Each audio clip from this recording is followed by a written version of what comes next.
negara lebih berkonsentrasi pada kasus-kasus itu yang merupakan kasus berat. Satu, potensial disebut crime against humanity, pelanggaran hak asasi manusia. Yang satu dan bahkan dua adalah extraordinary crimes.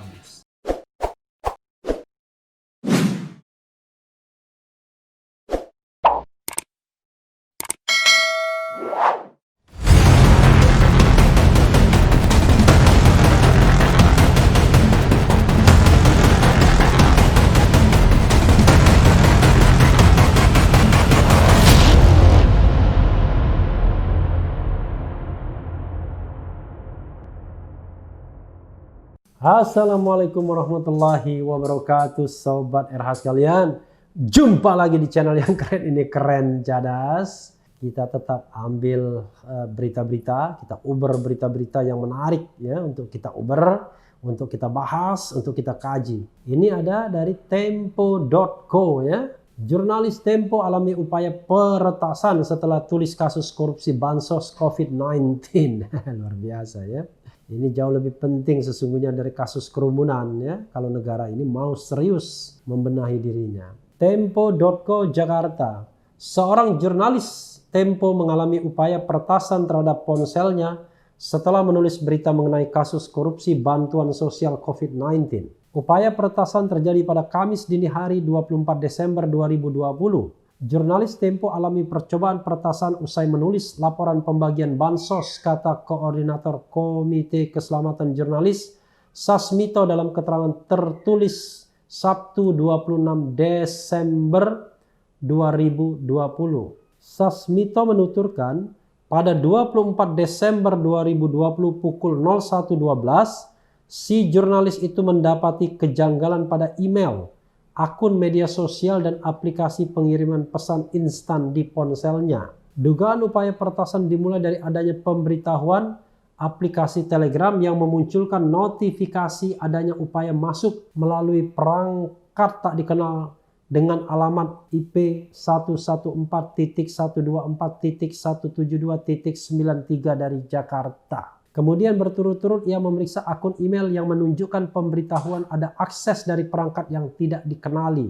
Ia juga menemukan petunjuk terkait ada yang masuk ke akun Facebook miliknya yang sudah lama tidak diaktifkan sekitar 6 bulan. Upaya peretasan berlanjut pada pukul 03.27 WIB ketika terjadi logout dari akun WhatsApp tanpa ia meminta. Dia tidak bisa mengakses aplikasi WhatsApp untuk beberapa waktu meski berkali-kali meminta kode akses. Namun tak ada SMS kode verifikasi yang diterimanya. Begitu pula permintaan call me tidak membuahkan hasil. 10 menit kemudian pada pukul 03.36 WIB barulah ia menerima SMS verifikasi dan WhatsApp. Ia lalu melapor ke kantor dan mendapat konsultasi keamanan digital dari SafeNet, kata Sasmito. Rupanya upaya percobaan peretasan kembali terjadi kepada jurnalis dan kali ini upaya ini terjadi pada anggota tim redaksi Tempo yang sedang mengungkap pembagian bansos yang ditengarai mengalir ke banyak pihak, tutur Sasmito. Sasmito mengatakan upaya peretasan ini jelas melanggar hukum. Pelaku, kata dia, dapat dijerat dengan Undang-Undang Pers nomor 40 tahun 1999 yang menyebut setiap orang yang menghalangi kebebasan pers terancam penjara maksimal 2 tahun dan denda maksimal 500 juta rupiah. Kedua, sesuai Undang-Undang Informasi dan Transaksi Elektronik Undang-Undang ITE pasal 30 Junto pasal 46, kegiatan mengakses secara melawan hukum adalah tindak pidana. Tindakan tersebut, kata dia, melanggar hak atas rasa aman dan pelanggaran hak digital. Hilangnya atas rasa aman, kata dia, dapat mengganggu kemerdekaan pers dan kebebasan berekspresi. Kami mengecam peristiwa upaya peretasan yang terjadi pada jurnalis Tempo ini dan meminta agar negara segera melindungi kerja-kerja jurnalis dari upaya serupa di kemudian hari, ujar dia. Ya, Sobat RH sekalian, itu tadi berita upaya peretasan ya. Sekarang marilah kita mengajak mana yang lebih penting untuk diselesaikan oleh negara. Yang itu kita lihatnya dampaknya, akibatnya bagi masyarakat. Apakah korupsi bansos ya, bantuan sosial yang ya hitung-hitungannya kalau tidak keburu dicokok oleh KPK itu bisa sampai 3 triliun lebih oleh mantan Menteri Juliari Peter Batubara, dan tidak menutup kemungkinan korupsi juga terjadi di item-item lain selain potongan 10.000 per dana bansos yang berjumlah 300.000. Mana yang lebih penting ketika negara justru lebih berkonsentrasi untuk satu, menersangkakan dan menahan Habib Rizik, kedua, mempermasalahkan tanah Habib Rizik yang setelah dibangun pesantren di daerah Megamendung Bogor. Kalau dibandingkan dengan 6 laskar FPI yang meninggal, maka kasus korupsi sama pentingnya untuk diungkap. Satu adalah kasus kemanusiaan yang mungkin saja mengarah kepada crime against humanity, kejahatan terhadap kemanusiaan. Satu adalah extraordinary crime, yaitu kejahatan luar biasa. Begitulah undang-undang kita mengatakan, mengatakan tindak pidana korupsi sebagai extraordinary crimes. Bahkan undang-undang korupsi pula mengatakan dalam kondisi tertentu seperti krisis ekonomi, maka pelaku korupsi bisa dihukum mati.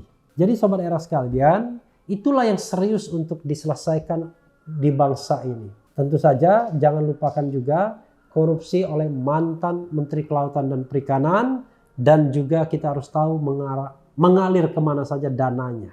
Harusnya negara lebih berkonsentrasi pada kasus-kasus itu yang merupakan kasus berat. Satu, potensial disebut crime against humanity, pelanggaran hak asasi manusia. Yang satu dan bahkan dua adalah extraordinary crimes. Rasanya kita tidak ingin aparat penegak hukum menghamburkan uang negara hanya untuk menyelesaikan kasus-kasus yang ecek-ecek saja.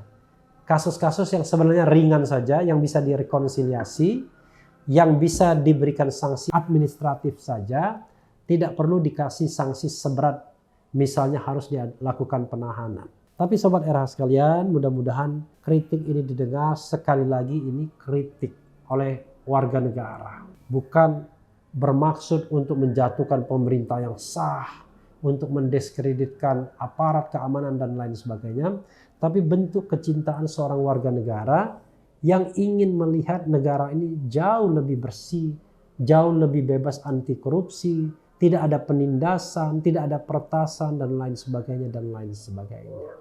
Semua posisi dihormati, baik oposisi maupun yang pro pemerintah.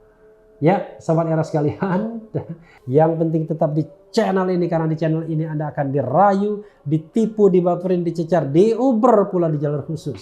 Karena channel ini adalah channel yang mengancam, memeras, dan membenci. Jangan lupa subscribe, like, comment, and share.